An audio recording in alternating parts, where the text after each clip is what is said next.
میں آپ کو اپنی کئی کہانیوں میں بتا چکا ہوں کہ جب حیوانیت کسی پر سوار ہو جائے تو انسانی رشتے ناتے اسی طرح دفن کر دیے جاتے ہیں جیسے ان کا وجود ہی نہ ہو۔ آج جو واقعہ میں آپ کو سنانے لگا ہوں وہ بھی کچھ ایسا ہی ہے۔ جب رشتوں کی تمیز ختم ہو جائے اور اندر کا وحشی انسان بیدار ہو جائے تو کیا ہوتا ہے۔ میں جس تھانے میں SI تعینات تھا، اس علاقے میں ایک عورت قتل ہو گئی۔ مجھے تفتیش کے لیے جانا پڑا تھا۔ لیمو کے باغ میں سے گزرتے ہوئے، پانی کے کھال پر چلتے ہوئے وہ جگہ سامنے ہی سے نظر آ رہی تھی جہاں رکھوالے کی کٹھیا یا پھر جھوپڑی نما گھر بنا ہوا تھا۔ صبح کا وقت تھا اور ابھی سورج بھی نہیں نکلا تھا۔ کھلی فضا میں ہلکی ہلکی سی ٹھنڈک محسوس ہو رہی تھی۔ قتل کی اطلاع دینے کے لیے اسی باغ کا ایک رکھوالا تھانے آیا تھا اور میرے تھانے والے اسے میرے گھر لے کر آ گئے تھے۔ میں صبح ہی صبح گھر والے کپڑوں میں اس کے ساتھ چلا آیا تھا۔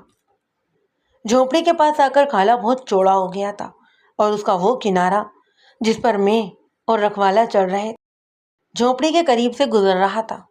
نیچے اترنے کے لیے اس کے ساتھ ڈھلوان بھی بنی ہوئی تھی جو بالکل جھونپڑی کے دروازے کے سامنے جا کر ختم ہوتی تھی۔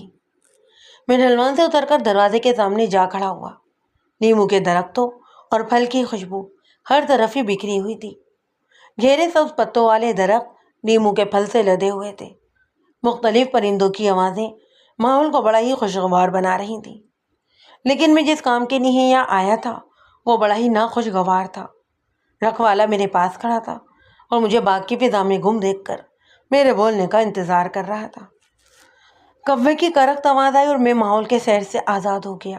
مجھے خیال آیا کہ میں یہاں کس کام سے آیا ہوں۔ سیر و تفریح کے لیے نہیں آیا ہوں۔ میں نے رکھوالے کو اشارہ کیا کہ جانا کدھر ہے۔ اس نے خاموشی سے آگے بڑھ کر جھونپڑی نما کمرے کے لکڑی کے دروازے پر ہاتھ رکھ کر اسے دھکا دیا اور خود ایک طرف ہٹ کر کھڑا ہو گیا۔ میں نے جھونپڑی کے اندر قدم رکھا۔ اس کی پچھلی دیوار میں ایک چھوٹی سی کھڑکی بنی ہوئی تھی جس میں سلاخیں بھی لگی ہوئی تھیں۔ دن کی روشنی اس کھڑکی سے اندر آ رہی تھی۔ کمرے میں 2 چارپائیاں تھیں اور اس پر ایک لڑکی کی لاش پڑی ہوئی تھی۔ میں قریب ہو گیا۔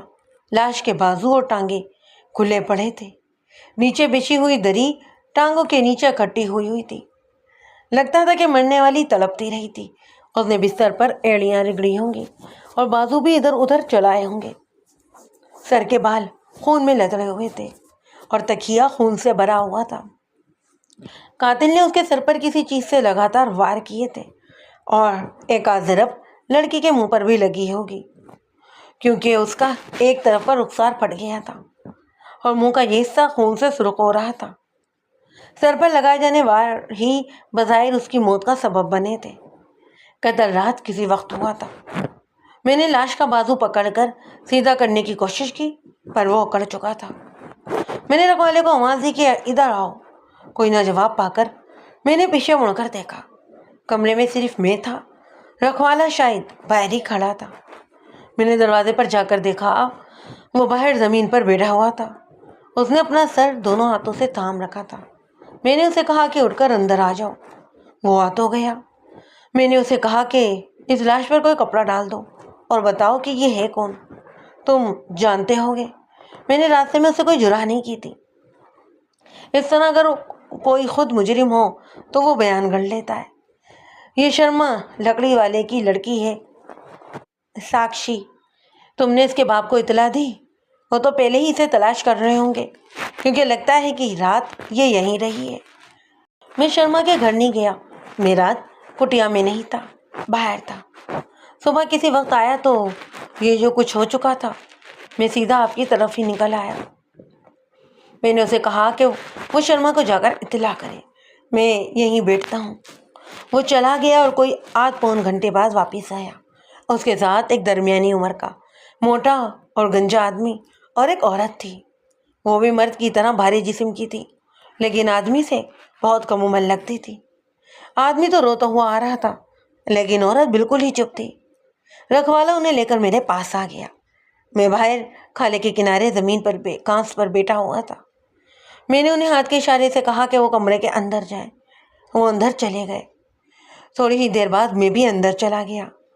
وہ مرد لاش کے سرہانے زمین پر بیٹھا بہت بری طرح رو رہا تھا، اور وہ عورت پائنتی کی طرف کھڑی تھی۔ وہ رو نہیں رہی تھی، صرف اس کے چہرے پر پریشانی دکھتی تھی، اور وہ لاش کے قریب اس کے چہرے کی طرف دیکھنے سے بھی کترا رہی تھی۔ مجھے بڑا ہی عجیب و غریب لگا۔ یہ لڑکی کی ماں ہے، اسے تو رو رو کر ہلکان ہو جانا چاہیے تھا، جس طرح باپ رو رہا تھا۔ میں نے رکھوالے کو باہر آنے کا اشارہ کیا۔ باہر آ کر میں نے پوچھا کہ یہ دونوں کون ہیں؟ رکھوالا، جس کا نام چونی لال تھا، کہنے لگا، وہ آدمی تو شرما ہے اور عورت اس کی پتنی ہے، یعنی وہ مرنے والی کی ماں تھی۔ میں نے چونی لال سے کہا کہ تم یہیں رہنا، میں آدمی بھیجتا ہوں۔ میں باغ سے نکل کر تھانے چلا گیا اور وہاں سے سپاہی بھیجے کہ وہ باغ سے جا کر لاش یہاں پر تھانے لے آئے، اور وہاں موجود مرد اور عورت کو بھی۔ واپس آنے آ کر میں شرما کے رویے اور اس کی بیوی کامنی کے رویے پر غور کرنے لگا۔ شرما تو بیٹی کی لاش دیکھ کر بہت بری طرح رو رہا تھا، جبکہ کامنی بالکل ہی خاموش کھڑی تھی۔ اسی لیے میں نے کٹیا سے باہر آ کر چونی لال سے کہا تھا کہ یہ کون لوگ ہیں، حالانکہ وہ مرنے والی کے ماں باپ کو ہی تو بلانے گیا تھا۔ جس عورت کی جوان بیٹی قتل ہو کر اس کے سامنے پڑی ہو اور وہ اس کی لاش کو دیکھ کر چپ کھڑی رہے، تو آپ کیا کہیں گے؟ ایسا ضرور ہوتا ہے کہ کسی عزیز کی لاش دیکھ کر آدمی سکتے میں آ جاتا ہے، لیکن کامنی میں سکتے والی کوئی بات نہیں تھی۔ وہ مجھے بالکل ہوش و حواس میں لگتی تھی، اور وہ لاش کے چہرے کی طرف نظریں اٹھانے سے بھی گریز کر رہی تھی۔ پھر ایک اور خیال میرے ذہن میں آیا کہ شرما اس سے عمر میں کافی بڑا تھا اور وہ کم عمر بھی تھی۔ اس کی مرنے والی بیٹی بھی اس کی عمر کی ہی لگتی تھی۔ بعض عورتوں کی صحت بڑی اچھی ہوتی ہے اور وہ کافی عمر میں بھی جوان نظر آتی ہیں، لیکن ماں بیٹی کی عمر میں میرا شک میرے ذہن سے نہیں جا سکا۔ پتہ نہیں کیوں مجھے احساس ہونے لگا کہ میں اسی شک کو بنیاد بنا کر اپنی تفتیش کو آگے بڑھاؤں۔ میں کافی دیر سوچوں میں گم رہا، اور اتنی دیر میں میرے بھیجے ہوئے آدمی لاش لے کر آ گئے تھے۔ کامنی، شرما اور چونی لال بھی ساتھ ہی تھے۔ میں نے شرما سے کاغذات پر دستخط کروائے کہ لاش کو پوسٹ مارٹم کے لیے روانہ کرنا ہے۔ شرما پہلے تو سوچ میں پڑ گیا، پھر راضی ہو گیا۔ میں نے عملے کو لاش دے کر اسپتال روانہ کر دیا، اور شرما اور کامنی کو بھیج کر چونی لال سے باتیں کرنے لگا۔ میں نے چونی لال سے کھوج کی کہ کامنی اپنی بیٹی کی لاش دیکھ کر روئی کیوں نہیں، ایک طرح سے وہ لا تعلق سی کیوں کھڑی تھی۔ چونی لال مجھے شرما کے گھر کی کہانی سنانے لگ گیا کہ شرما پہلے بہت ہی زیادہ غریب آدمی تھا، پھر اس نے لکڑی کا کاروبار شروع کر لیا، لکڑی کی کئی چیزیں بیچتا ہے، ایک دکان بھی بنا رکھی ہے، اور ایک دو کاریگر اور نوکر بھی رکھے ہوئے ہیں۔ اس کی پہلی بیوی مر گئی تھی، جس کے بعد برادری ہی سے غریب آدمی کی جوان لڑکی گھر میں لے آیا ہے۔ کامنی کے ماں باپ کی باتیں سنانے لگ گیا تھا وہ، اور میں خاموشی سے اس کی باتیں سنتا رہا کہ شاید مجھے کام کی بات معلوم ہو جائے، لیکن وہ کام کی کوئی بات ہی نہیں کر رہا تھا۔ میں نے بھی اسے اس موقع پر تنگ کرنا مناسب نہیں سمجھا، یہ میرے لیے کام کا آدمی تھا، اس لیے میں اسے ایک دن اور دینا چاہتا تھا، جس کے بعد میں نے اسے قابو کرنا تھا۔ دوسرے دن لاش کا پوسٹ مارٹم ہو کر لاش بھی واپس آ گئی، اور شرما اور کامنی آخری رسوم کی ادائیگی میں لگ گئے۔ پوسٹ مارٹم کی رپورٹ میرے لیے بڑی دلچسپ تھی، اور اسی کی بنا پر میرا خیال تھا کہ مجھے قاتل تک پہنچنے میں دیر نہیں لگے گی۔ ڈاکٹر نے لکھا تھا کہ سر پر کلہاڑی جیسے کسی ہتھیار سے وار کیے گئے ہیں، غالباً ایک چہرے پر تھا، ضربوں سے دماغ کی ہڈی تک ٹوٹ گئی تھی، اور زیادہ خون بہہ جانے کی وجہ سے موت واقع ہو گئی۔ دلچسپی بھری بات یہ تھی کہ یہ لڑکی ماں بننے والی تھی۔ اب میرے لیے تفتیش کا پہلو یہ تھا کہ اس غیر شادی شدہ لڑکی کی اس حالت کا ذمہ دار تھا کون؟ دوسری بات یہ کہ یہ باغ میں رات کو کرنے کیا گئی تھی؟ تیسری بات، اس کے ماں باپ کو اس کے گھر سے باہر رہنے کا علم تھا یا نہیں؟ یہ پہلی بار رات کو گھر سے باہر رہی ہے یا اکثر ایسا کرتی رہتی ہے؟ اور پھر آخر میں یہ کہ چونی لال ان کا رازدار ہے یا نہیں؟ مجھے یہ بات قبول نہیں تھی کہ چونی لال باغ کا چکر لگانے گیا ہوا تھا، اور واپس آیا تو اس نے لڑکی کو قتل کی حالت میں دیکھا۔ یہ لڑکی ضرور پہلے بھی راتوں کو یہاں آتی ہوگی، اور چونی لال جانتا ہوگا کہ ان کی پہرے داری بھی کرتا ہوگا۔ اس کا مطلب یہ ہوا کہ چونی لال کو پتہ ہے لڑکی کے ساتھ تعلقات رکھنے والا ہے کون۔ مجھے لگا کہ بس میں 1-2 دن میں ہی قاتلوں کو پکڑ لوں گا۔ میں اتنا بےتاب ہو گیا کہ میں نے اسی وقت سوچ لیا کہ چونی کو تھانے لا کر تھوڑی سی خوراک دیتا ہوں، وہ سب کچھ اگل دے گا۔ پوسٹ مارٹم رپورٹ ملنے کے اگلے ہی دن میں سپاہی کو ساتھ لے کر شرما کے گھر گیا۔ پتہ چلا کہ باغ کے ساتھ ہی اس کی دکان بھی ہے اور گھر بھی۔ شرما بڑے ہی غم کی حالت میں تھا۔ بیٹی کے کریا کرم کے بعد اس کی حالت بہت زیادہ خراب ہو گئی تھی۔ وہ برسوں کا بیمار نظر آتا۔ باتوں باتوں میں پتہ چلا کہ وہ باغ بھی شرما کا ہی ہے جہاں ساکشی قتل ہوئی۔ دراصل یہ شرما کی زمین تھی اور اس کا بیٹا تو تھا نہیں، بس یہی لڑکی تھی۔ زمینداری اس کے بس کا روغ نہیں تھی۔ شوق میں اس نے یہ زمین خرید لی تھی اور یہاں پر باغ لگوا دیا۔ چونی اس کا کئی برس سے یہاں پر ملازم تھا۔ میرے ذہن میں اب تو پکا شک پیدا ہو گیا کہ چونی ساکشی کا رازدار تھا۔ شرما باتیں کرتا جا رہا تھا اور میں سوچ رہا تھا کہ کیا چونی لال رازداری کی قیمت لیتا تھا یا صرف نوکر ہونے کی وجہ سے وہ مجبور تھا۔ پھر میرے ذہن میں کامنی کی وہی شکل آ جاتی جب وہ لاش کے پاس کھڑی تھی۔ میں نے شرما سے کہا کہ میں کامنی سے بات کرنا چاہتا ہوں، وہ بھی علیحدگی میں۔ شرما نے کوئی اعتراض نہ کیا، اٹھ کر دوسرے کمرے میں گیا اور کامنی کو ساتھ لے کر آ گیا۔ اسے میرے پاس بٹھا کر باہر نکل گیا۔ کامنی سمٹ کر بیٹھ گئی۔ لگتا تھا کہ وہ بہت زیادہ گھبرائی ہوئی ہے۔ بیٹی کی موت کا غم تو مجھے پتہ چل گیا تھا کہ اسے نہیں ہوا۔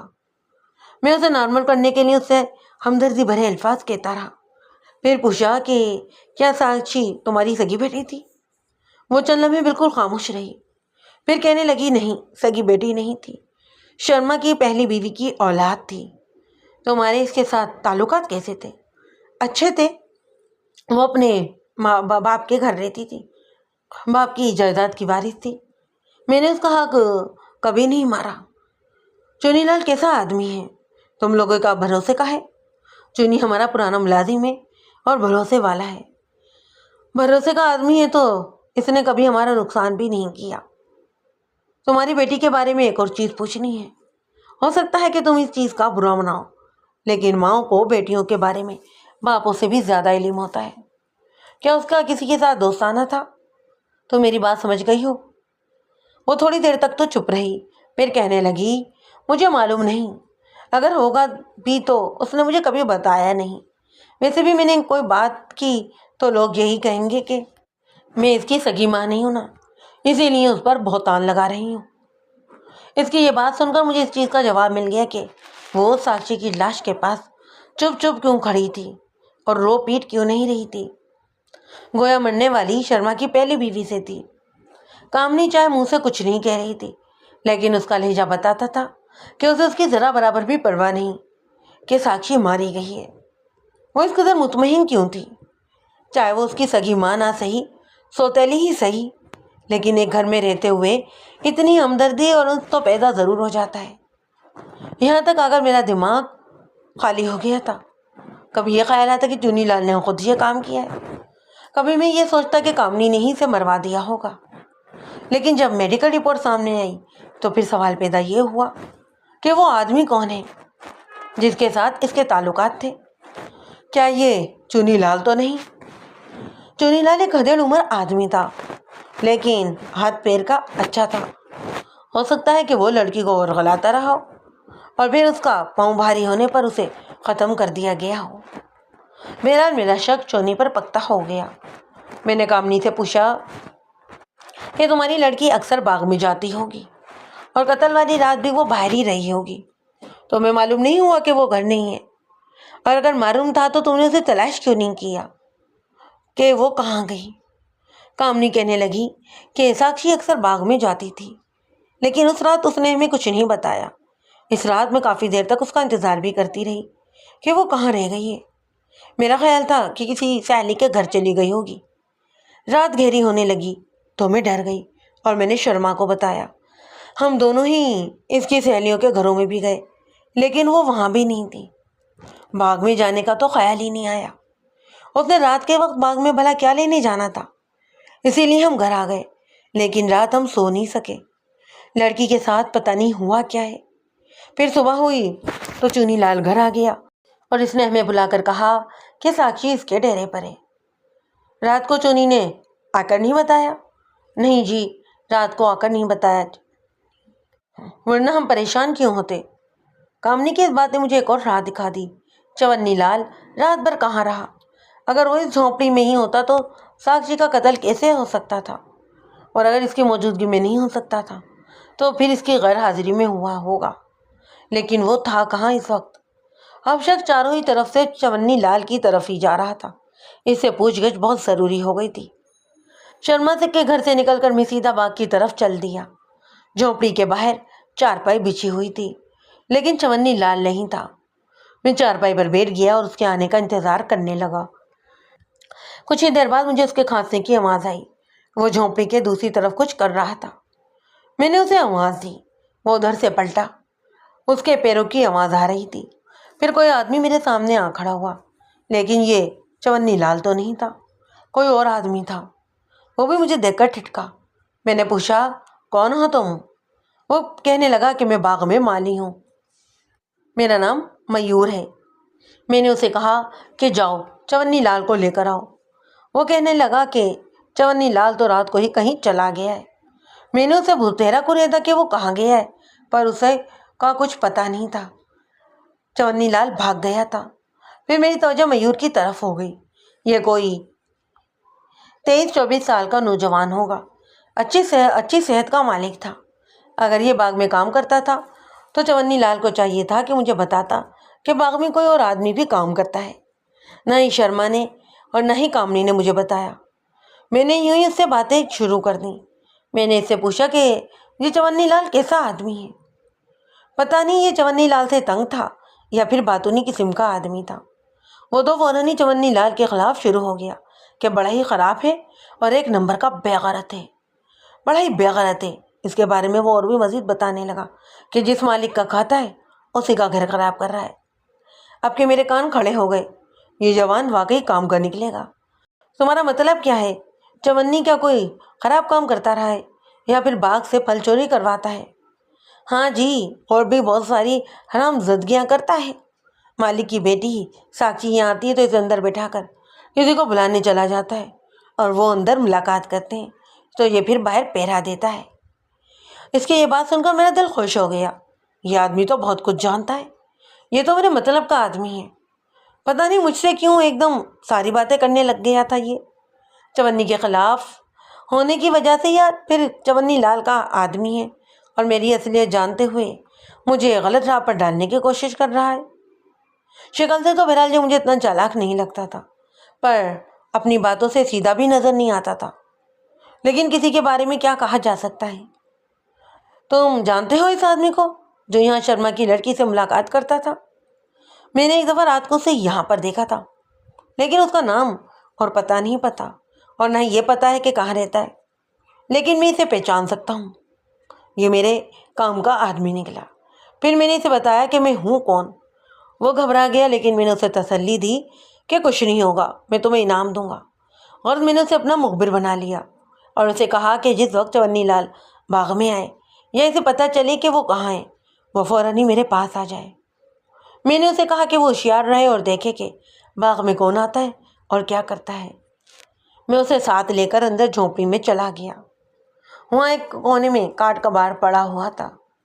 میں نے پہلی مرتبہ یہاں آتے ہوئے دیکھا تھا اور اسی وقت مجھے اس چیز کا خیال آیا۔ میں نے میور سے کہا کہ اس کباڑ میں سے کلہاڑی تلاش کرو۔ وہ دونوں ہی ہاتھوں سے چیزیں ہٹانے لگ گیا، کسیاں، ٹوکریاں اور نہ جانے کیا اللہ بلا بھرا تھا، اور پھر اس کے ہاتھ کوئی چیز بھی آ ہی گئی۔ اس نے ایک نظر اس پر ڈالی اور فوراً ہی گرا دی، جیسے اس کے ہاتھ پر کسی کیڑے نے کاٹ لیا ہو۔ میں نے پوچھا کہ ہوا کیا ہے، کیا چیز ہے؟ اس کی پشت میری طرف تھی۔ وہ میری بات سن کر پلٹا اور زمین کی طرف اشارہ کیا جہاں اس نے یہ چیز پھینکی تھی۔ میں نے آگے بڑھ کر دیکھا، یہ وہی چیز تھی جس کی مجھے تلاش تھی۔ یہ ایک چھوٹے دستے والی کلہاڑی تھی جو درختوں کی شاخیں وغیرہ کاٹنے کے کام آتی ہیں۔ اس کے پھل پر سیاہ خون لگا ہوا تھا۔ یہی آلہ قتل تھا۔ قاتل نے اسے جھونپڑی میں پڑے ہوئے کباڑ میں پھینک دیا تھا۔ یہ تم نے کسی کو بتانا نہیں، میں نے کلہاڑی میور کے سامنے کرتے ہوئے کہا۔ سمجھ گئے ہو نا؟ اس نے سر ہلا دیا۔ چونی لال کا فرار ہو جانا اور اس کی جھونپڑی سے آلہ قتل کی برآمدگی ظاہر کرتی تھی کہ وہ صرف باغ کا ہی رکھوالا نہیں، اس قتل میں بھی ملوث ہے۔ کم از کم وہ جی جانتا ہے کہ قاتل ہے کون۔ شکل دیکھ کر تو میور بھی بتا سکتا ہے کہ یہ آدمی ہے، پر چونی لال اس کا تو کچھ اتا پتا بھی جانتا ہوگا۔ اب فوری کام چونی لال کو پکڑنا تھا۔ میں نے میور سے کہا کہ وہ ادھر ادھر پتہ کر کے مجھے تھانے آ کر اطلاع کرے۔ اس کے ساتھ ہی میں وہاں سے چلا گیا۔ چونی لال کو تو پتہ نہیں اچانک سے زمین کھا گئی تھی، وہ تو ایسے غائب ہوا کہ اس کا نام و نشان ہی مٹ گیا۔ میں خود ایک بار شرما کے گھر گیا اور اس کی بیوی سے پوچھا کہ وہ مجھے چونی لال کے ملنے والوں اس کے گھر بار کے بارے میں بتائے۔ شرما کا کہنا تھا کہ چونی لال ایک گاؤں کا رہنے والا تھا، لیکن 10-12 سال سے ان کے پاس مستقل ہی رہتا تھا، گھر بار بیچ کر آیا تھا، اب یہ باغ ہی اس کا ٹھکانہ تھا۔ میور کو میں نے چونی کے پیچھے لگایا ہوا تھا۔ اس کو چھوڑ کر میں نے مخبر کو بھی بلا لیے۔ ان میں سے ایک مسلمان تھا، نام مجھے اس کا یاد نہیں، پر لوگ اسے بلا کہتے تھے۔ گھریلو چیزوں کی اس کی دکان تھی، وہ بڑا ہی پرجوش تھا کہ چونی کا اتا پتہ معلوم کر لے گا۔ بلا 2-3 دن غائب رہا، پھر میرے پاس آ کر کہنے لگا چونی اس علاقے میں نہیں، ورنہ مجھ سے بچ کر کہیں نہیں جا سکتا تھا۔ میرے پاس ہر طرح کے لوگ آتے ہیں، بھیو پاری بھی اور بدماش اور چور اچکے بھی۔ ان میں سے کسی نے بھی ان دنوں چونی لال کو نہیں دیکھا، لیکن ایک آدمی ہے، چور اچکا ہے، کہیں ٹکر نہیں بیٹھتا۔ اس کا کہنا ہے کہ چونی گردہاری کے پاس دیکھا گیا ہے۔ پھر اس نے گردار ہاری کا تعارف کروانا شروع کر دیا۔ گردار ہاری بدماش ہے، کوئی کام دھندہ نہیں کرتا، صرف انہی باتوں پر گزارا ہے۔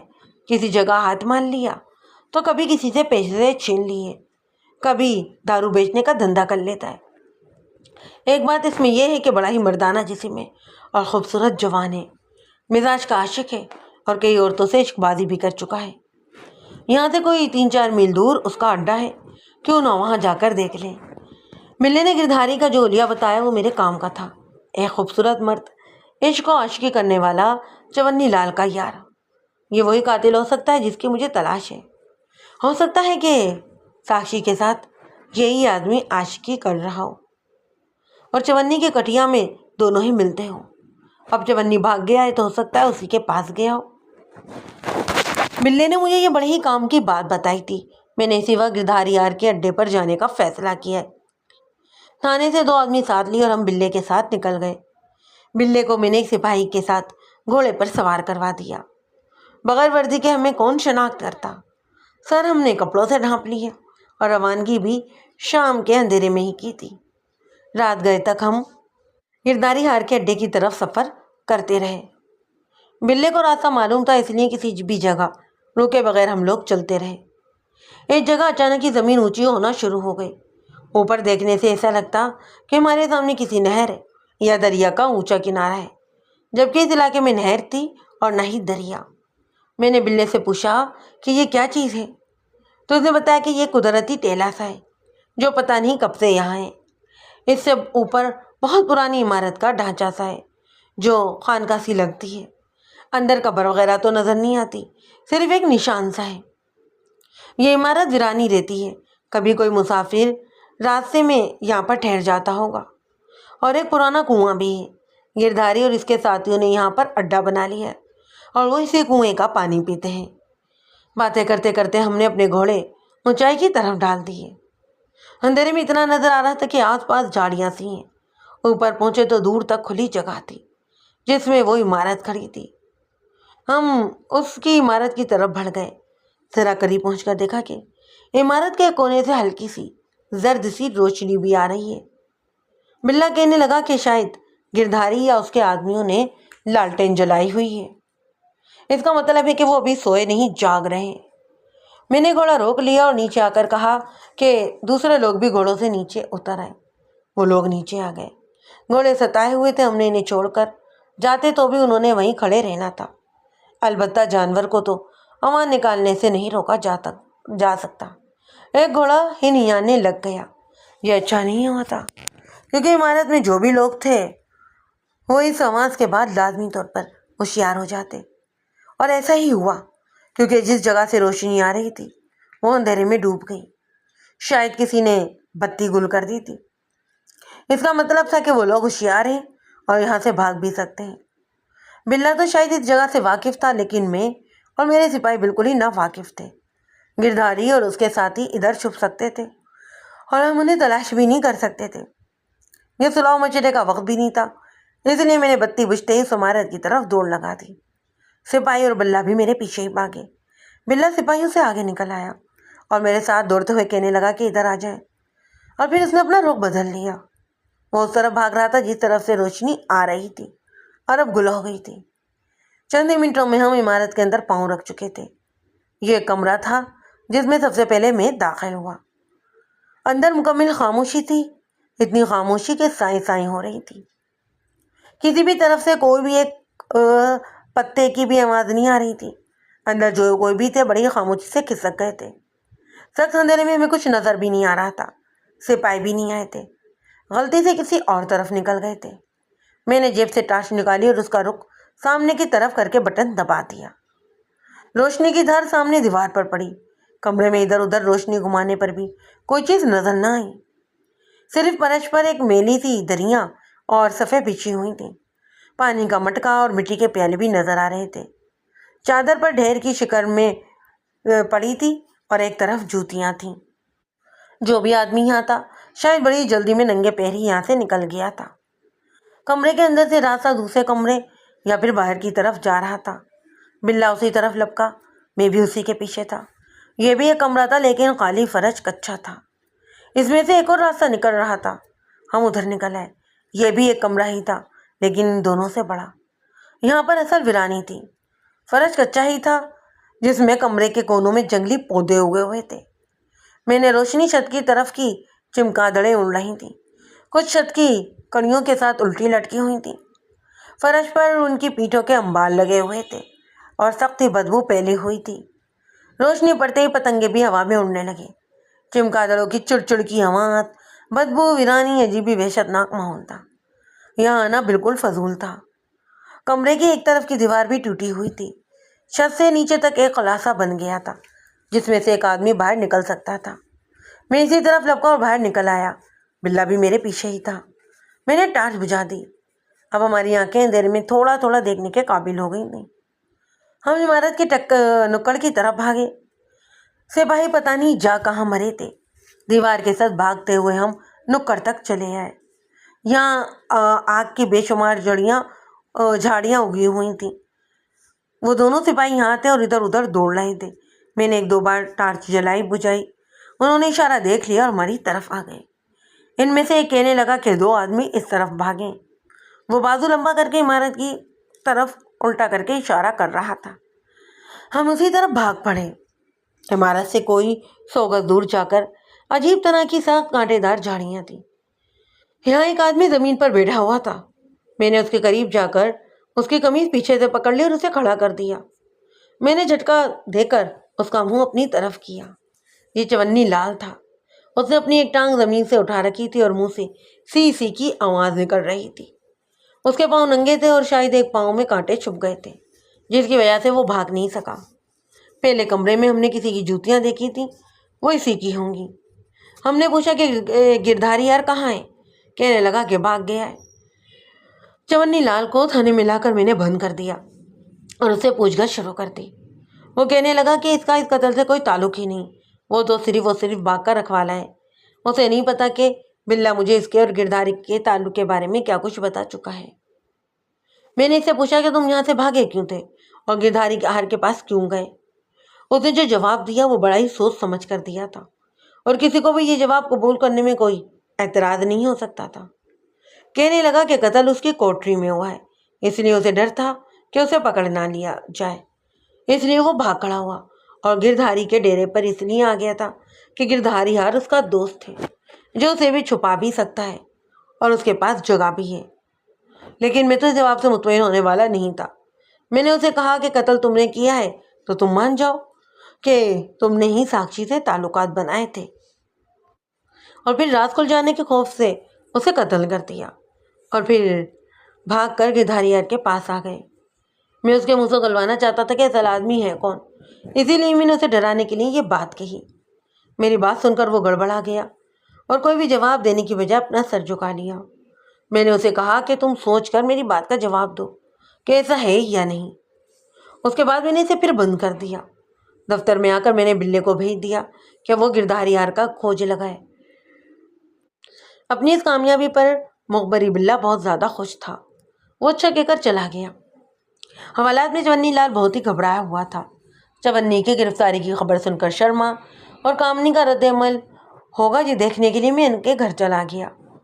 جب میں نے انہیں بتایا کہ میں نے چونی کو حوالات میں ڈال دیا ہے تو شرما کو یقین ہی نہ آیا۔ وہ تو چونی لال کو بے گناہ خیال کرتا تھا، لیکن کامنی بڑی خوش ہوئی۔ وہ کہنے لگی کہ چونی کو میں نے بالکل ٹھیک پکڑا ہے، یہی بدماش ہوگا جس نے ساکشی کو مارا ہے۔ کامنی کے رویے نے مجھے ایک بار پھر گڑبڑا دیا۔ یہ عورت کسی ظاہری وجہ کے بغیر کیوں خوش ہوئی تھی؟ چونی لال ہی اصل مجرم میں، اسے اس کا کیوں یقین تھا؟ 2 دن بعد حوالات میں چونی کی ہمت جواب دے گئی۔ سپاہی سے کہنے لگا کہ مجھے تھانے دار کے پاس سے لے چلو۔ سپاہی کو میں نے کہا کہ اسے لے آؤ، اور وہ خود بات کرنا چاہتا تھا۔ میں نے اس کا حوصلہ بڑھایا اور وہ شروع ہو گیا۔ تھانے دار صاحب، ساکشی کو میں نے قتل نہیں کیا۔ میری جھونپڑی میں گردھاری یاری اس سے ملنے آتا تھا۔ میں نے گردھاری یار کو قتل کرتے ہوئے بھی نہیں دیکھا، لیکن وہ اور تو کسی سے بھی نہیں ملتی تھی، صرف گردھاری یار سے ہی ملتی تھی، اور مجھے پکا یقین ہے کہ وہ اسی کے بچے کی ماں بننے والی ہے، کیونکہ ایک دن اس نے مجھے گردھاری یار کے آنے سے پہلے بتایا تھا کہ گردھاری یار سے وہ شادی کرنے والی ہے۔ وہ گردھاری یار کو مجبور کرتی ہے کہ وہ اس سے شادی کر لے، کیونکہ اس نے دیر کی تو وہ پھر بدنام ہو جائے گی، لیکن گردھاری یار نہیں مانتا۔ میں نے چونی لال سے کہا کہ اگر وہ جھوٹ بول رہا ہے تو مجھے بتا دے، ورنہ اگر کوئی دوسری بات نکلی تو میں اسے مار مار کر برا حال کر دوں گا۔ وہ مجھے ایک بار پھر یقین دلانے لگا کہ یہی بات ہے جو اس کے علم میں ہے۔ میں نے اسے یہ نہیں بتایا کہ کامنی اسے ہی قاتل خیال کرتی ہے۔ میرا خیال تھا کہ پھر کسی وقت میں اس پر یہ بات ظاہر کروں گا، شاید اس پر غصہ دکھا کر وہ کوئی اور بات بتائے، لیکن میں نے دل میں سوچ لیا تھا کہ اب کامنی سے بھی 2 ٹوک بات کرنے کا وقت آ گیا ہے۔ آخر وہ کس لیے اسے قاتل سمجھتی ہے؟ دوسرے یہ کہ چاہے وہ ساکشی کی ماں نہیں تھی، لیکن عورتوں کی فطرت ہوتی ہے وہ ایک جگہ ہوتے ہوئے خاموش بھی نہیں رہ سکتی اور ایک دوسرے کو اپنے راز بتا ہی دیتی ہیں۔ شاید ساکشی نے بھی اسے اپنا راز بتا دیا ہو۔ میں اسی خیال سے کامنی کے گھر گیا اور شرما سے کہا کہ میں نے اس کی بیوی سے بات کرنی ہے۔ چونی لال کی گرفتاری پر وہ پہلے ہی پریشان تھا، اب اسے اور پریشانی ہو گئی کہ میں کامنی سے کیوں بار بار پوچھتا ہوں۔ اس بار چونی نے مجھے جو کچھ بتایا میں نے اس کو سامنے رکھ کر کامنی سے بات کی تھی۔ جب میں نے اسے بتایا کہ ساکشی کسی بچے کی ماں بننے والی تھی اور کیا اسے یہ بات معلوم ہے، اور کیا وہ تمہاری اجازت سے باغ میرات کو رہ جاتی تھی، کیونکہ میں شرما سے پوچھ چکا ہوں، اسے ساکشی کے باغ میں جانے کا علم نہیں تھا، لیکن مرد سارا دن تو گھر نہیں ہوتے، اسی لیے عورتوں کو زیادہ پتہ ہوتا ہے۔ اور پھر تم تو اس کی ماں تھی، وہ تو تم سے ایسی باتیں کر لیتی ہوگی جو دوسروں سے بھی نہیں کی جا سکتی۔ کامنی صاف طور پر مکر گئی کہ اسے کچھ نہیں پتا۔ اب مجھے اس عورت پہ پکا شک ہو گیا کہ یہ عورت جھوٹ بول رہی ہے، اسے بہت کچھ علم ہے۔ میں نے کامنی سے کہا کہ تم اچھا نہیں کر رہی ہو، نہ ہی ساکشی کے لیے اور نہ ہی اپنے لیے۔ اب اگر تم چاہو گی بھی تو میں تمہارے ساتھ کوئی ہمدردی نہیں کروں گا، اور اب میں تمہارے گھر بھی نہیں آؤں گا۔ تمہیں عزت راس نہیں آ رہی؟ میری اس بات کا کامنی پر کوئی بھی اثر نہیں ہوا۔ بڑی ڈیٹ قسم کی عورت تھی۔ بڑے غصے کی حالت میں تھانے گیا اور چونی لال سے کہا کہ میں کامنی سے مل کر آیا ہوں، وہ تمہیں ہی قاتل خیال کرتی ہے۔ میری توقع کے مطابق چونی لال گرمی دکھا گیا، اسے اپنی آنکھوں کے آگے پھانسی کا پھندا جھولتا ہوا نظر آ گیا ہوگا۔ غصے کی حالت میں اس نے کامنی کو ایک گالی دی اور اسے کوسنے لگ گیا۔ ایک باغ کا مالی یار رکھوالا اپنے مالک کی بیوی کو کس طرح گالی دینے کی جرات کر سکتا ہے جب تک کہ وہ خودسر نہ ہو یا اسے اچھا نہ سمجھتا ہو؟ چونی لال مجھے خودسر نظر نہیں آتا تھا، تو کیا کامنی بری عورت تھی کہ نوکر بھی اس کی عزت نہیں کر رہا تھا؟ تھانے دار صاحب، یہ بات آپ کو گردھاری یاری بتائے گا کہ قاتل میں ہوں یا وہ؟ اور اس نے ایک بار پھر گالی دی کہ گردھاری یار سے اس کا کیا تعلق ہے، جیسی ماں ویسی ہی بیٹی۔ چونی لال کی بات سن کر میرا دماغ چکرا گیا۔ کیا گردھاری یار کا کامنی کا بھی؟ چونی، تم جانتے ہو کیا کہہ رہے ہو؟ مجھے پتا ہے جی۔ ایک دن گردھاری اور کامنی بھی میری جھونپڑی میں گھسے رہے تھے۔ گردھاری کامنی کا بھائی ہے، نہ ہی رشتے دار، پھر رشتے دار ہو بھی تو گھر میں ملاقات کی بجائے یہاں باغ کی جھونپڑی میں ہندوؤں کی عبادت تو نہیں کرنے آتے نا؟ میں کہتا ہوں جی کہ گردھاری کو پکڑیں، ساری بات صاف ہو جائے گی۔ تمہارا گردھاری کے ساتھ میل جول تھا، تم ہی اس کے ٹھکانے کا ہمیں پتہ بتاؤ۔ اس نے سر ہلا دیا۔ ٹھیک ہے جی، مجھے ساتھ لے چلیں۔ چونی لال کے بیان کے بعد اب گردھاری کا پکڑنا میرے لیے بہت ضروری ہو گیا تھا۔ میں نے چونی سے کہا کہ میں تیار ہوں، چلو کہاں چلنا ہے؟ کامنی کے میکے۔ میں اور بھی زیادہ چکرا گیا، یہ کامنی کیا کہہ رہا ہے؟ گردھاری کامنی کے خاوند کی بیٹی کو مار کر کامنی کے میکے جائے گا چھپنے کے لیے؟ میں نے جب چونی لال سے پوچھا کہ وہ کیا کہہ رہا ہے تو وہ کہنے لگا، صاحب میں ٹھیک کہتا ہوں، گردھاری وہاں خانقاہ سے بھاگ کر سیدھا اسی گاؤں گیا ہوگا جو کامنی کے میکے کا گاؤں ہے۔ وہاں پر اس کا چچا داد بھائی رہتا ہے اور کامنی کی شادی سے پہلے گردھاری وہیں پھیرے لگاتا تھا۔ وہ ہنسنے لگا۔ آپ سمجھ ہی گئے ہوں گے کہ وہ کیوں پھیرے لگاتا تھا۔ مجھے کیسے پتا ہے؟ یہ پوچھیں گے تو سن لیں کہ میں بھی اسی گاؤں کا رہنے والا ہوں۔ ہم صبح سویرے ہی کامنی کے میکے کے گاؤں کی طرف روانہ ہو گئے تھے، میں اور چونی لال، ہمارے ساتھ اور کوئی نہیں تھا۔ گاؤں چونی لال کا کہنا تھا کہ بہت دور ہے، اور یہ واقعی بہت دور تھا۔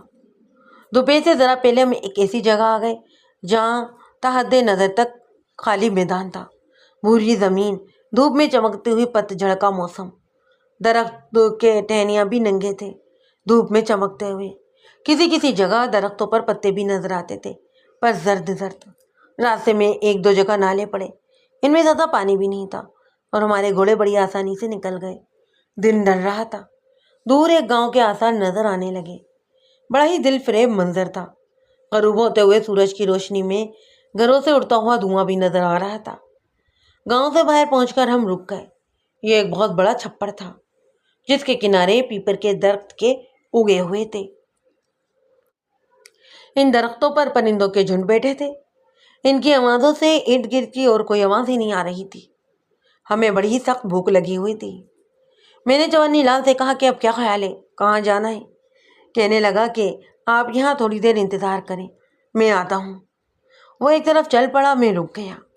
دوسری طرف دیکھ کر کہنے لگا کہ آپ میرا اعتبار کریں گے، مجھے اکیلا جانے دیں گے؟ میں سوچنے لگا میرے پاس اس کے سوا کوئی چارہ بھی تو نہیں تھا کہ اسے جانے دوں، اور اگر وہ واقعی بھاگ گیا تو خیر۔ اس صورت میں مجھے ماننا پڑے گا کہ کامنی ٹھیک کہتی ہے کہ پھر یہی مجرم ہے۔ میں نے سر کے اشارے سے کہا کہ وہ جائے۔ اندھیرا گرنے لگا تھا جب وہ واپس آ گیا۔ اس کے ساتھ ایک اور آدمی تھا۔ میرے پاس آ کر اس نے اس آدمی کا تعارف کروایا۔ یہ کبیر خان ہے، یہاں کا زمیندار ہے۔ آپ کسی ہندو کے گھر بھوجن نہ کرتے، اسی لیے کبیر خان کے پاس گیا تھا۔ بھروسے والا آدمی ہے، آزما کر دیکھیں۔ کبیر خان نے سینے پر ہاتھ رکھ دیا، منہ سے کچھ نہیں بولا، جیسے کہہ رہا ہو کہ میں حاضر ہوں۔ چونی لال ٹھیک کہتا ہے۔ پھر کبیر خان نے ایک طرف اشارہ کیا، یہ اس کے ساتھ چلنے کا اشارہ تھا۔ ہم نے گھوڑوں کی بھاگیں پکڑی اور گاؤں کی طرف چل پڑے۔ کبیر کا گھر وسیع اور ریز تھا، اونچی دیواریں، بڑے بڑے کمرے۔ کھانا کھا کر ہم ایک کمرے میں ہی بیٹھے ہوئے تھے۔ میں نے کبیر خان سے کہا کہ مجھے گردھاری ہار چاہیے۔ میں نے اسے اپنے بارے میں بھی بتا دیا تھا۔ کبیر خان کہنے لگا کہ گردھاری ہار کبھی یہاں چچا کے گھر آیا کرتا تھا، پر جب کامنی کی شادی نہیں ہوئی تھی اس کا کامنی کے گھر والوں سے بھی بیل جولے۔ لیکن آپ نے جو بات بتائی ہے اس کے بعد گردھاری ہار شاید ان کے گھر نہ جائے۔ ہو سکتا ہے کہ وہ اپنے چچا داد بھائی کے گھر آئے یا پھر آ چکا ہو۔ خیر میں نے دن تو اسے دیکھا نہیں۔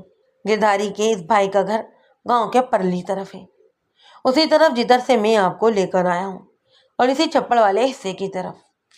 آپ آرام کرنا ہے یا پھر چلنا ہے؟ میں نے کہا کہ چلنا ہے، ذرا رات گہری ہو جائے۔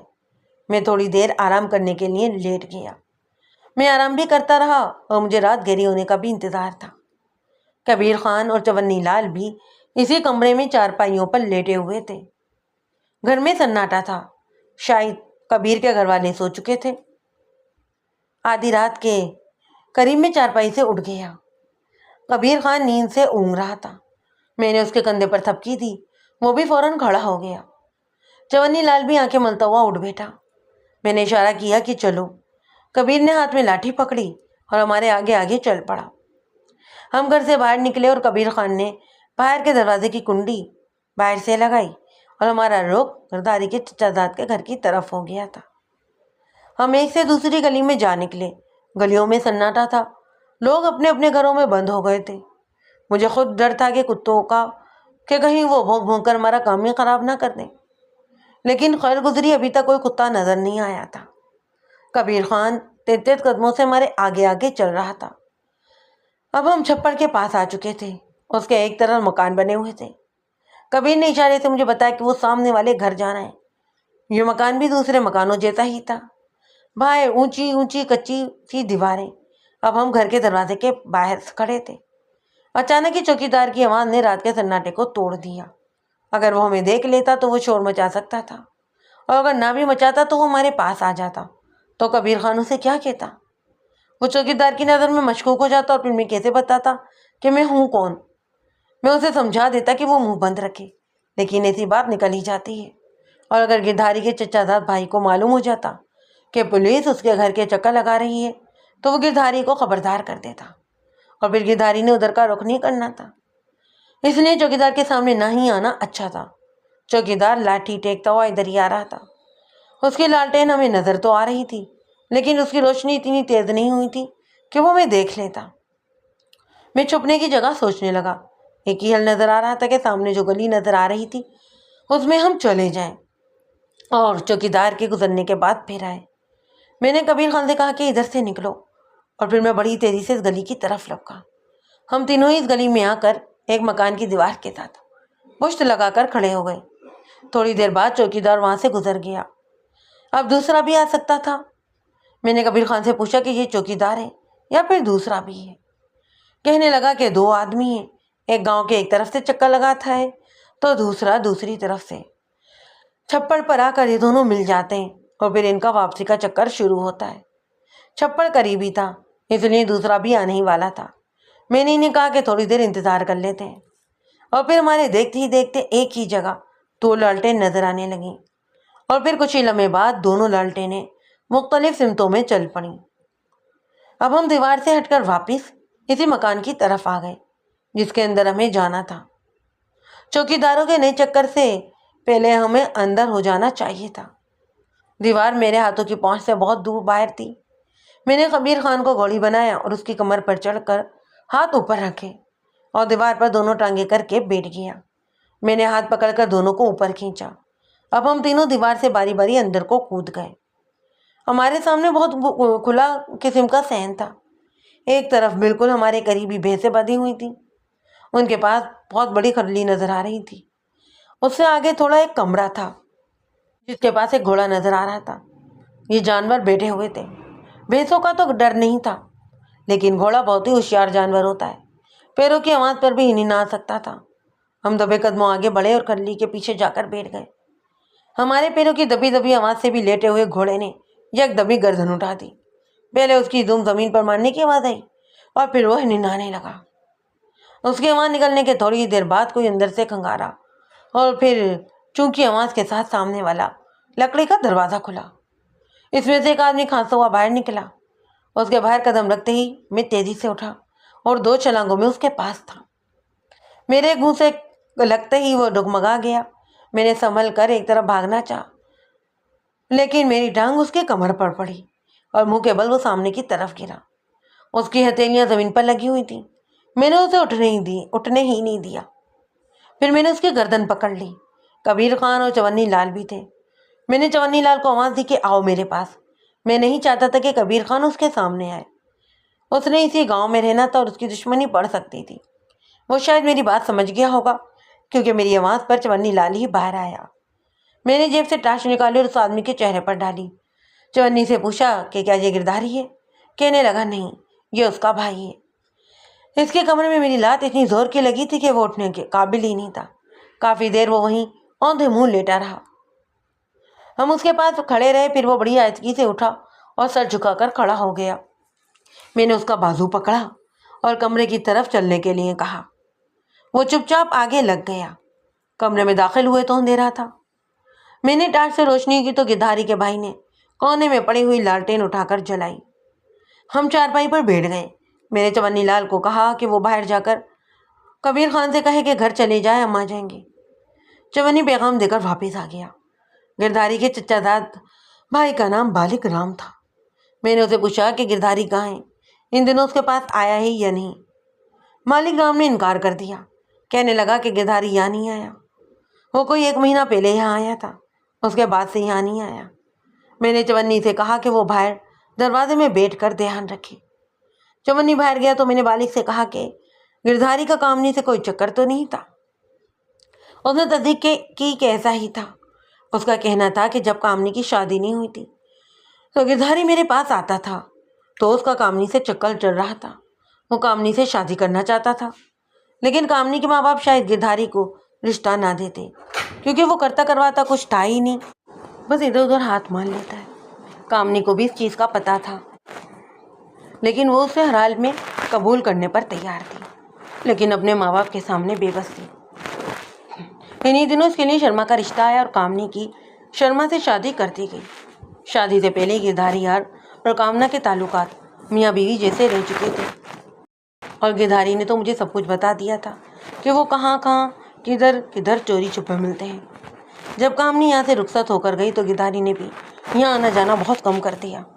وہ اب زیادہ ہاتھ پیر مارنے لگا تھا اور بے تحاشا شراب پیتا، اور آدمی کو تو مارنا ایسے ہی سمجھتا تھا جسے مکھی مارتی ہو۔ بالک کہنے لگا کہ گردھاری اس علاقے میں نہیں ہے، ہم خواہ اپنا وقت ضائع کر رہے ہیں۔ میں نے سوچا کہ وہ چونکہ گردھاری کا رشتہ دار ہے اس لیے مجھے یہاں سے روانہ کرنا چاہتا ہے تاکہ گردھاری گرفتاری سے بچا رہے، لیکن وہ قسمیں کھانے لگا کہ گردھاری یہاں ہے ہی نہیں۔ میں نے کہا کہ وہ بتائے کہ گردھاری کہاں مل سکتا ہے تو وہ چپ ہو گیا۔ میں نے بھانپ لیا کہ لوہا اس وقت گرم ہے۔ میں نے اسے مزید گرم کرنا شروع کر دیا اور اس کے ہی گھر میں مجھے خاصی احتیاط کرنا پڑی کہ کہیں اس کی چیخوں سے ارد گرد والے گھروں کے لوگ نہ جاگ جائیں، یا پھر اس کے گھر والے ہی چھپ کر شور مچا سکتے تھے۔ اس لیے میں نے اسے اتنی زیادہ پھیٹی نہیں دی، لیکن وہ اتنی سی پھیٹی میں ہی مان گیا۔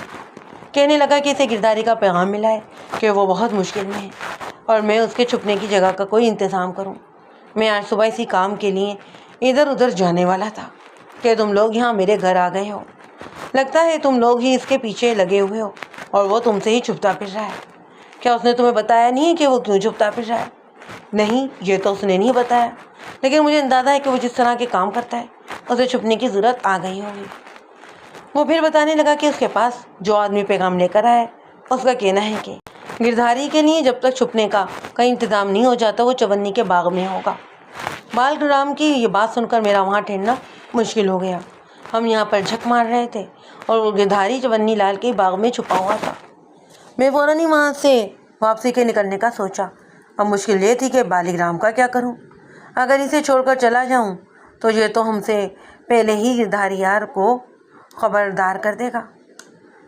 اس کو ساتھ کیسے لے جاتا؟ پھر مجھے کبیر خان کا خیال آیا۔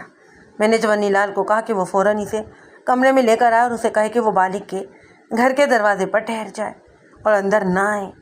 اس کے بعد میں نے بالک سے کہا کہ تم نے کل دوپہر تلک اپنے گھر سے باہر نہیں نکلنا۔ اگر مجھے پتہ چل گیا کہ تم نکلے ہو تو میں واپس آ کر تمہارا برا حشر کر دوں گا۔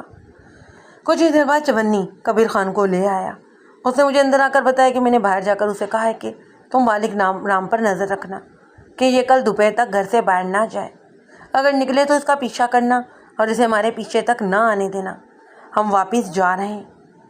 میں نے اندر واپس جا کر بالک رام کو پھر ڈرایا دھمکایا کہ میں اور چونی واپسی کے سفر پر روانہ ہو رہے ہیں۔ پھر ہم روانہ ہو گئے۔ راستے میں ہم 1-2 جگہ بھی رکے یہ دیکھنے کے لیے کہ کوئی ہمارا پیچھا تو نہیں کر رہا، لیکن خیر گزری کوئی نہیں آیا۔ کبیر خان وفاداری نبھا رہا تھا۔ ہم تیز رفتاری سے سفر کر رہے تھے۔ اب دن بھی خاصا نکل چکا تھا۔ دوپہر ہونے سے ذرا ہی پہلے ہم واپس اپنی منزل پر پہنچ چکے تھے۔ میں نے تھانے جانے کی بجائے چونی کے باغ کا رخ کیا اور چونی لال کی کٹیا کے باہر ہم لوگ اپنے گھوڑوں سے اتر گئے۔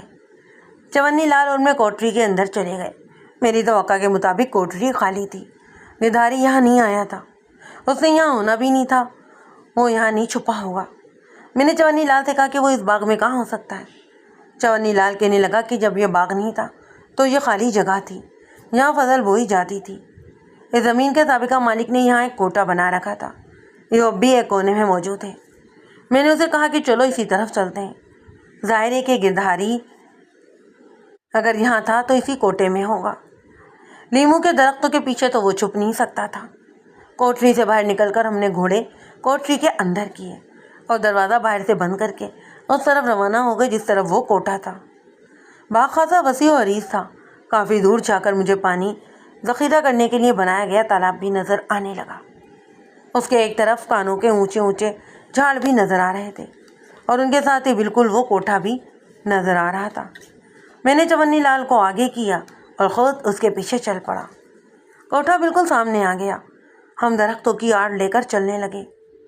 وہ جہاں کانوں کے جھاڑ اگے ہوئے تھے اس کے آخری درختوں کے درمیان خالی جگہ تھی۔ میں درختوں کے جھنڈ میں کھڑا ہو گیا اور چونی لال سے کہا کہ کانوں کے جھنڈ تک دوڑنا ہے۔ تیزی سے بھاگتے ہوئے ہم نے راستہ طے کر لیا اور اب ہم کانوں کے جھنڈ میں تھے۔ ہم کچھ دیر وہاں ہلے جلے بغیر ہی رہے اور پھر بڑے ہی آہستہ سے اٹھ کر کوٹھے والے راستے کی طرف ہو لیے۔ اگر کوئی کوٹھے میں سے دیکھ بھی رہا تھا تو ہم اسے نظر نہیں آ سکتے تھے۔ کانوں کے جھنڈ سے گھوم کر ہمیں دوسری طرف جانا تھا۔ یہاں آئے تو سامنے تالاب تھا جس کے کنارے پر کوٹھے کے دروازے تک کا راستہ بنا ہوا تھا۔ یہ جگہ خطرناک تھی۔ اس پر چلتے ہوئے کوٹھے کے اندر سے ہمیں دیکھا جا سکتا تھا۔ میں نے چونی لال سے کہا کہ یہ راستہ بھی ہمیں دوڑ کر طے کرنا ہے۔ اس نے سر ہلا دیا اور کہنے لگا کہ فکر نہ کریں، اس کوٹھے کا کوئی دوسرا دروازہ نہیں۔ اگر کوئی آدمی اندر ہے تو نکل کے بھاگا بھی تو وہ کسی طرف سے نہیں جا سکتا، اسے اسی طرف آنا پڑے گا جس طرف سے ہم جا رہے ہیں۔ اس کی اس بات سے مجھے اطمینان ہو گیا۔ پھر بھی میں نے بڑی تیزی سے یہ راستہ طے کیا اور دروازے پر پہنچ کر رک گیا۔ میں نے دروازے پر پاؤں کی ٹھوکر ماری پر دروازہ نہیں کھلا۔ کسی نے اندر سے کنڈی لگا رکھی تھی۔ اس کا مطلب یہ تھا کہ کوئی ہے جو اندر موجود ہے، اور گندھاری ہار کے سوا کون ہو سکتا تھا؟ میں دروازے کی ایک طرف کھڑا ہو گیا۔ چونی لال سے کہا کہ وہ دروازہ کھڑکائے۔ اس نے 2-3 مرتبہ دروازہ کھڑکایا لیکن کوئی بھی جواب نہ ملا۔ لیکن اندر سے کھٹراک ہوتا رہا۔ پتہ نہیں جو کوئی بھی اندر تھا وہ کس چکر میں تھا۔ شاید وہ کوئی ہتھیار تلاش کر رہا ہوگا جس سے وہ اپنا دفاع کر سکتا ہو۔ اسے زیادہ موقع نہیں دینا چاہیے تھا۔ میں نے چونی لال کو اشارہ کیا کہ ہم اکٹھے ہی دھکے دیں گے۔ یہ پرانا دروازہ تھا، اکھڑ گیا۔ ہم اپنے ہی زور میں اسے ٹکراتے ہوئے اندر چلے گئے۔ میں نے فوراً ادھر ادھر دیکھا۔ سامنے ہی ایک آدمی ہاتھ میں موٹا ڈنڈا لیے کھڑا تھا۔ لمبا قد، چوڑے چھانے، صحت مند بال، کھلے ہوئے چہرے پر ایک طرف پرانے زخم کا نشان جو کسی لڑائی بڑھائی کا ہی نتیجہ ہوگا۔ میں نے چونی لال کی طرف دیکھا۔ اس نے اس آدمی کی طرف بازو اٹھا دیا۔ یہی ہے گردھاری لال۔ گردھاری لال نے ڈنڈا گھما کر میری طرف پھینکا۔ اگر میں خبردار ہوشیار نہ ہوتا تو وہ ڈنڈا میرا سر پھاڑ دیتا۔ ڈنڈا پھینک کر وہ میری طرف لپکا۔ پھر اسے پتہ نہیں چلا ہوگا کہ اس کے ساتھ کیا ہوا۔ وہ زمین پر آ گرا تھا اور میرے ٹھڈے اس کے سارے ہی جسم پر برس رہے تھے۔ تھوڑی دیر بعد اس نے ہاتھ پاؤں ڈھیلے چھوڑ دیے۔ تھانے میں گردھاری لال میرے سامنے بالکل موم ہو چکا تھا۔ اسے پتہ چل گیا تھا کہ میں کس طرح کا آدمی ہوں، اور وہ جیسے کوئی بدماش سمجھتا رہا ہے، وہ اصل میں پولیس تھی۔ میں نے چونی لال کو بھی تھانے میں ہی رکھا اور شرما اور کامنی کو بالکل ہوا نہیں لگنے دی، ورنہ ہو سکتا تھا کہ گردھاری کے ساتھی بھاگ جاتے۔ میں نے گردھاری ہار سے کہا کہ اب بھاگنے دوڑنے کا معاملہ ختم ہو گیا۔ مجھے بتا دو کہ ساکشی کو تم نے کیوں قتل کیا ہے، ورنہ وہ ماروں گا کہ تم زندگی بھر کھٹیا سے کھڑے نہیں ہو پاؤ گے۔ اور یہ بھی جان لو کہ چونی لال مان چکا ہے کہ تم باغ میں ساکشی سے ملنے آتے تھے۔ صرف ساکشی سے نہیں، کامنی سے بھی، اور کامنی سے تمہاری بہت پرانی دوستی ہے، گاؤں کے زمانے والی۔ جھوٹ بولو گے تو تمہارے بھائی بالک رام کو تمہارے سامنے لے آؤں گا۔ تم نے اور کامنی نے مل کر ساکشی کو قتل کیا ہے۔ سوچ لو، تم نے ہڈیاں توڑوانی ہیں یا پھر صحیح بات بتانی ہے۔ صبح تک کی مہلت دیتا ہوں میں تمہیں۔ اس کے بعد میں نے گردھاری یار کو حوالات بھیج دیا اور سپاہی کو ہدایت کی کہ اس کی سختی سے نگرانی کرنا۔ رات آرام کر کے صبح تازہ دم ہو کر میں تھانے آیا تو آتے ہی گردھاری یار کا پیغام ملا کہ اس نے بات کرنی ہے۔ میں نے اسے اپنے کمرے میں بلا لیا اور کرسی پر بٹھا کر کانسٹیبل سے کہا کہ اس کا بیان لکھ لو۔ مجھے یقین تھا کہ گردھاری یار اب سب کچھ بکنے والا ہے، اور اس نے ایسا ہی کیا۔ جتنی دیر بولتا رہا مجھے ایسا لگا کہ میں شاید کسی اور ہی دنیا کی کہانی سن رہا ہوں۔ ایک انسان اس قدر بھی گر سکتا ہے۔ بولتے وقت گردھاری مجھ سے آنکھیں نہیں ملا رہا تھا۔ کامنی سے میرے تعلقات بہت پرانے ہیں، اس وقت سے جب وہ میرے گاؤں میں تھی۔ اگر میں آوارہ اور بدماش نہ ہوتا تو آج وہ میری گھر والی ہوتی، لیکن کامنی کے ماں باپ نے مجھ جیسے بیکار سے اس کی شادی کرنے کی بجائے شرما جیسے دولت مند والے بوڑھے کو داماد بنا لیا۔ کامنی نے یہاں آنے سے پہلے مجھے تسلی دی تھی کہ وہ مجھ سے ملتی رہے گی، اور اس نے اپنا وعدہ نبھایا بھی، اور میں یہاں اس کے گھر میں ملاقاتیں کرتا رہا۔ ہم ساکشی کو اس کی سہیلی کے گھر بھیج دیتے۔ اسے شک ہونے لگا تو ہم نے باغ میں شیطانی کھیل شروع کر دیا۔ ایک دن کامنی آئی تو کہنے لگی کہ ساکشی کو ہم پر شک ہو گیا ہے، وہ شاید اپنے باپ کو بتا دے گی۔ ہم اس کا حل سوچتے رہے، پھر اس کا حل بھی کامنی کے دماغ میں آ ہی گیا۔ وہ مجھے کہنے لگی کہ میں ساکشی کو قابو میں کروں، اس پر ڈورے ڈالوں اور اسے خراب کر دوں، پھر وہ میری مطیع ہو جائے گی اور ہمارا راز کسی کو نہیں بتائے گی۔ میں نے کامنی کے مشورے پر عمل شروع کر دیا۔ مجھے توقع کے خلاف یہ کامیابی ہوئی۔ ساکشی پھسل گئی اور اپنی سوتیلی ماں کی راہ پر چل نکلی۔ ہم دونوں ہی چونی لال کی کٹیا میں آ جاتے۔ چونی بیچارہ تو نوکر تھا، وہ ادھر ادھر ہو جاتا۔ پھر وہ بات ہو گئی جس کا ہم نے تو سوچا بھی نہیں تھا۔ اگر ایسا ہوا تو ہم کریں گے کیا؟ ساکشی نے کہنا شروع کر دیا کہ میں جلد اس سے شادی کر لوں ورنہ وہ بدنام ہو جائے گی اور اسے اپنے باپ کو میرا نام بتانا پڑے گا۔ میں نے کامنی سے بات کی تو وہ بھی پریشان ہو گئی۔ پھر یہ طے ہوا کہ ساکشی کو ختم ہی کر دیا جائے۔ میں نے اس کام کے لیے چونی لال کی کٹیا استعمال کی۔ اس رات وہاں کوئی نہیں تھا۔ میں پہلے ساکشی کو اس کے گھر سے لایا اور کامنی کو بتا کر آیا تھا کہ آج رات اس کا کام ختم ہو جائے گا۔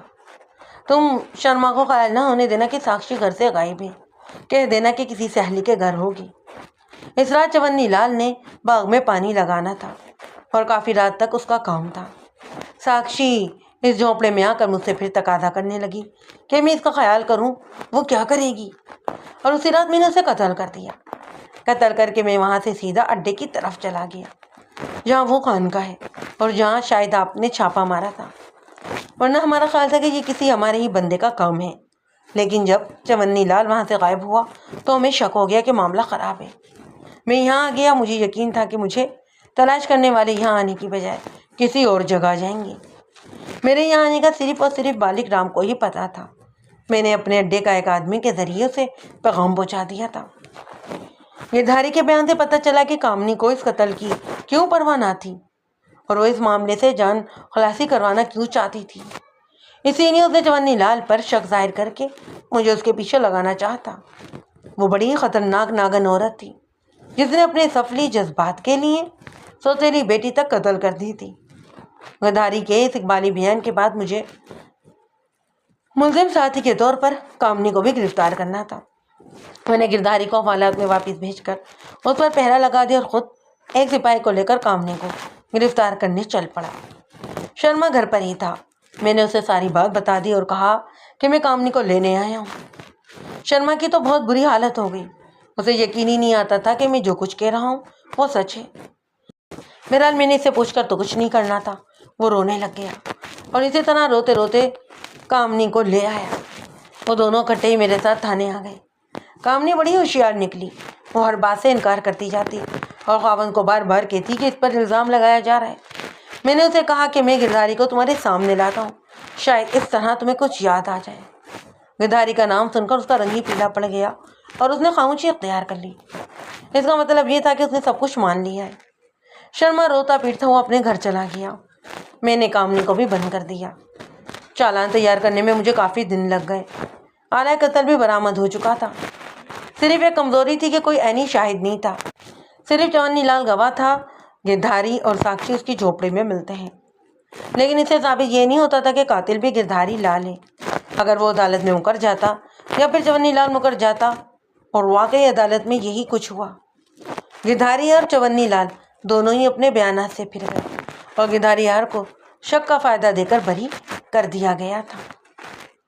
یہ میرے لیے بڑی تکلیف دہ بات تھی، لیکن میں کر بھی کیا سکتا تھا۔ پھر قدرت کا اندیکھا ہاتھ حرکت میں آیا۔ اس مرتبہ جگہ پھر وہی تھی، چونی لال کی کوٹری۔ چونی لال اس لیے مکر گیا تھا کہ وہ جاتا کہاں، اس کی نوکری بھی جاتی اور وہ جیل بھی چلا جاتا۔ اس نے اپنی جان بچائی تھی۔ کامنی نے شرما کو یقین دلایا کہ اس کے خلاف کیس غلط تھا، ورنہ اسے عدالت نہ چھوڑتی۔ اس پر صرف بہتان لگایا گیا۔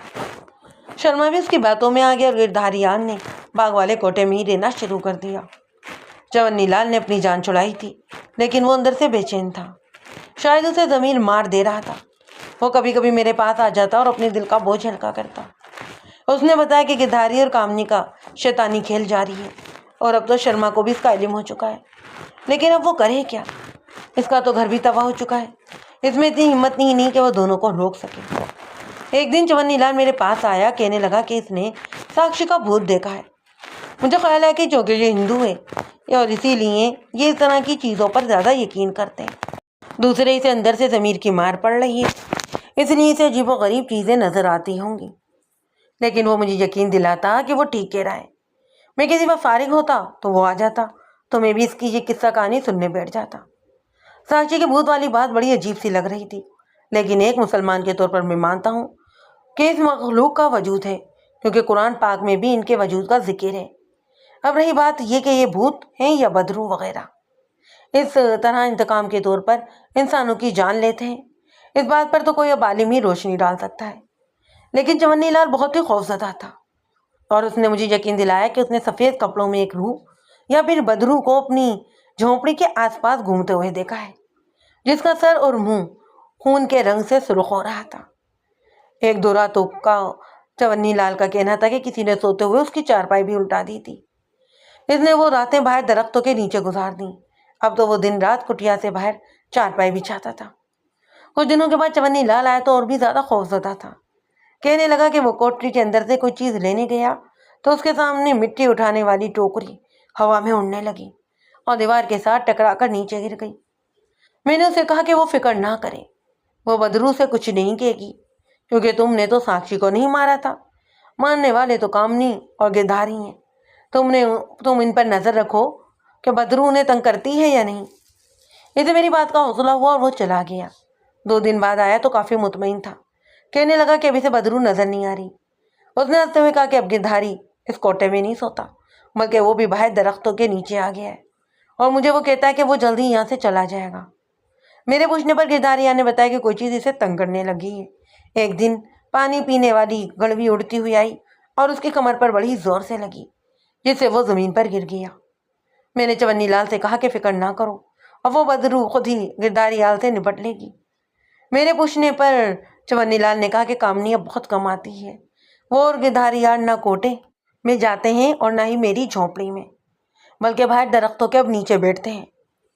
بدرو والے معاملے سے میری دلچسپی بہت بڑھ گئی۔ دیکھنا یہ تھا کہ اب قدرت کس طرح ان بدکاروں کو اپنے انجام تک پہنچاتی ہے۔ جیسی کرنی ویسی بننی کا سلسلہ اب شروع ہو چکا تھا، اور اس میں بدرو ایک وسیلہ بن چکی تھی۔ چونی لال بھی باہوش آدمی تھا اور گدھارے حال بھی چھٹا ہوا بدماش، اور وہ دونوں ہی ہر بات اچھی طرح جانتے تھے۔ اسی لیے یہ تو اب ہو سکتا تھا کہ وہ کسی مغالطے میں ہو، جو آدمی چارپائی پر لیٹا ہو اور نیند کھلے چارپائی الٹی ہوئی ہو اور اس کے اوپر پڑی ہوئی ہو، یا پھر گڑوی اڑ کر اس کی کمر میں لگے، تو یہ بات نظر کا دھوکہ نہیں ہو سکتی۔ چونی لال اس دن کے بعد کئی مرتبہ میرے پاس آیا اور ہر بار کوئی نہ کوئی واقعہ یا قصہ سنا جاتا، جس سے اندازہ ہوتا کہ وہ بدرو اب زیادہ غصے میں اور بھی زیادہ تنگ کرنے لگی ہے۔ چونی لال نے بتایا کہ ایک رات گدھاریار ہمت کر کے کوٹھے کے اندر سو گیا، اور اندھیرا گھیرا ہوتے ہی چونی لال نے دیکھا کہ وہ چیخیں مارتا ہوا باہر آ گیا اور سیدھا درختوں کے نیچے چونی لال کی چارپائی کے پاس آ کر گر گیا۔ چونی لال نے اسے پانی پلایا، اس کے آواز ٹھیک ہوئے تو چونی لال کے پوچھنے پر اس نے بتایا کہ اس نے ایک سفید کپڑوں والی عورت کوٹھے کے اندر دیکھی ہے، جس کے چہرے پر خون لگا ہوا تھا، اور وہ اسے چارپائی سے اٹھنے کا اشارہ کر رہی تھی۔ اس دن کے بعد سے اسے اس بدرو نے چونی لال کو تنگ کرنا چھوڑ دیا اور گدھاری حال کی جان عذاب میں ڈال دی۔ عدالت سے بری ہونے کے 1 ماہ بعد کا ہی واقعہ ہے۔ ایک دن چونی لال میرے پاس آیا، وہ بہت تھکا ہوا نظر آ رہا تھا۔ کہنے لگا کہ وہ رات بھر سویا نہیں، اس کی کوٹری میں سے بڑی عجیب و غریب آوازیں آتی رہی ہیں۔ وہ کہنے لگا کہ مجھے کہیں اور نوکری دلا دیں، میں ایک باغ میں نہیں جانا چاہتا، بلکہ میں شرما کی نوکری چھوڑ دینا چاہتا ہوں۔ میں نے اسے تسلی دی کہ کوئی بات نہیں، میں اس کا بندوبست کر دوں گا، اگر نہ ہو سکا تو تم اپنے گاؤں واپس چلا جانا۔ میں نے اسے سمجھا بجھا کر باغ میں واپس بھیج دیا۔ دراصل میں بھی نہیں چاہتا تھا کہ وہ باغ سے چلا جائے، کیونکہ میں بھی تو دیکھنا چاہتا تھا کہ گدھاری کا بدرو حشر کیا کرتی ہے۔ چونی لال تو خیر چلا گیا، لیکن ایک دن چھوڑ کر پھر آ گیا۔ اس بار وہ سخت بری حالت میں تھا، اس کے چہرے پر ہوائیں اڑ رہی تھیں، حلق بھی خشک ہو رہا تھا، اس سے میں سے بڑی مشکل سے آواز نکل رہی تھی۔ وہ کلا کلا کر بول رہا تھا جیسے بڑی ہی خوف کی حالت میں ہو۔ صبح کا وقت تھا اور میں بھی تھانے آیا ہی تھا۔ میں نے سپاہی سے کہا کہ جاؤ اسے پانی پلاؤ۔ چونی لال نے ہاتھ سے اشارہ کیا کہ نہیں، اسے پانی نہیں پینا۔ وہ مجھ سے کہنے لگا کہ میں جلدی اس کے ساتھ چلوں۔ میں پریشان ہو گیا کہ آخر بات کیا ہے۔ میں نے اسے اشارہ کیا کہ اٹھو چلو، ہم تھانے سے نکل آئے اور تھوڑی ہی دور جا کر چونی لال کا رخ باغ کی طرف ہو گیا۔ وہ مجھے اسی طرف لے جا رہا تھا۔ ہم باغ میں آئے تو میرا خیال تھا کہ وہ مجھے کوٹری کی طرف لے جائے گا، لیکن وہ مجھے تالاب کی طرف لے گیا جہاں کوٹھا تھا۔ تالاب کے کنارے کانوں کے جھنڈ سے جہاں پیلے لیموں کے درختوں کی قطاریں ختم ہو جاتی ہیں، وہاں درختوں کے درمیان ایک چارپائی پڑی ہوئی تھی جس پر کوئی لیٹا ہوا تھا۔ چونی لال چارپائی سے تھوڑی ہی دور رک گیا اور مجھے آگے جانے کا اشارہ کیا۔ جب میں ذرا قریب ہوا تو مجھے حیرت کا شدید جھٹکا لگا۔ چارپائی سے تھوڑا سا ادھر زمین پر ایک آدمی اوندھے منہ گرا پڑا تھا۔ اس کے منہ کی ایک سائڈ بھی زمین پر لگی ہوئی تھی۔ میں اس کے قریب جا کر بیٹھ گیا۔ ایک نظر دیکھنے سے ہی پتہ چل گیا کہ وہ مر چکا ہے۔ اس کی ناک سے خون نکل رہا تھا جیسے کوئی اندرونی چوٹ لگی ہو۔ میں نے اسے دھکا دے کر سیدھا کیا۔ اس کا چہرہ دیکھا تو میں سن ہو کر رہ گیا۔ یہ گدھاری لال تھا۔ میں 1-2 منٹ تک اسے دیکھتا رہا، پھر اٹھ کر چارپائی کی طرف بڑھا۔ مجھے حیرت کا ایک اور جھٹکا لگا۔ یہ کامنی تھی۔ اس کی بھی آنکھیں کھلی ہوئی تھی اور گردن ایک طرف کو ڈھلکی ہوئی تھی۔ اس کے ہاتھ بھی مڑے ہوئے تھے اور مٹھیاں بند تھیں جیسے وہ کسی چیز کو پکڑتے ہوئے مری تھی۔ میں وہاں سے ہٹ کر چونی لال کے پاس گیا اور پوچھا کہ کیا ہے یہ سب؟ وہ سر پکڑ کر زمین پر بیٹھ گیا اور خوف سے رونے لگا۔ میں نے اسے کافی تسلی دی، جس کے بعد وہ بولنے کے قابل ہوا۔ اس کی آواز اب بھی لرز رہی تھی۔ کہنے لگا، رات کو مجھے کوٹری سے بڑی عجیب آوازیں آنے لگیں۔ میں تو خوف کے مارے سو ہی نہیں سکا۔ آدھی رات کے قریب میری کوٹری سے آوازیں آنا بند ہو گئیں۔ پھر میں سونے کی کوشش کرنے لگا۔ یہ دھاریہار کے کوٹھے کی طرف نظر اڑ گئی۔ دروازہ بھی کھلا ہوا تھا۔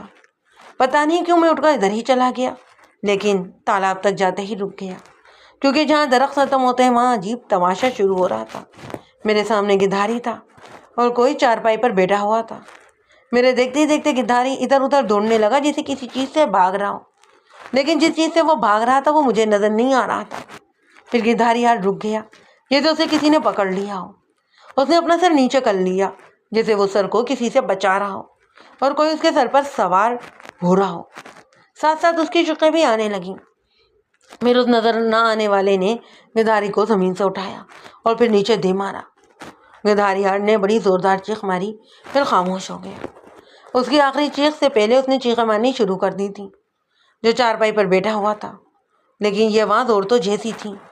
خوف نے میرے پیر پکڑ لیے۔ میں بھاگنا چاہتا تھا لیکن بھاگ ہی نہیں سکتا تھا۔ میری ٹانگیں کانپنے لگی اور میں زمین پر گر گیا، لیکن لیٹے رہنے کی بجائے اٹھ کر بیٹھ گیا۔